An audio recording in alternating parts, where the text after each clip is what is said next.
यदुवंश का विनाश और बलराम जी का देहत्याग, क्या आप जानते हैं ये रहस्य? इस कहानी में जाने कैसे हुआ यदुवंश का अंत और कैसे भगवान बलराम जी ने अपना शरीर त्यागा। ज्ञानवर्धक और रोचक जानकारी पाएं।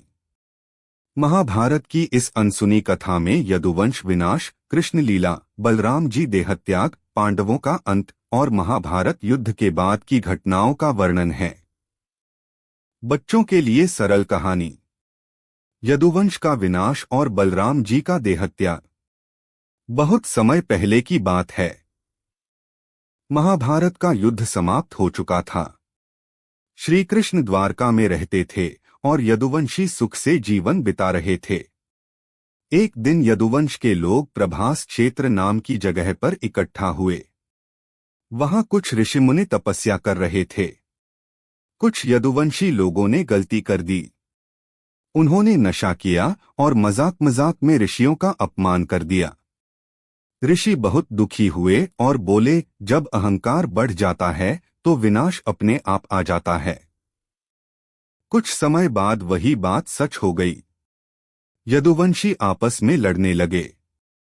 कोई बाहर का दुश्मन नहीं था, लेकिन गुस्से और नशे के कारण उन्होंने एक दूसरे को ही मार डाला।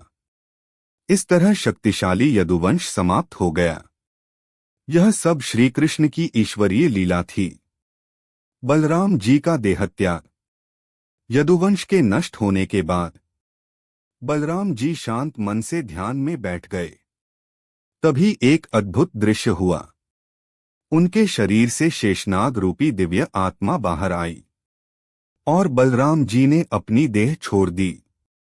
यह साधारण मृत्यु नहीं थी, बल्कि ईश्वर की लीला का पूर्ण होना था।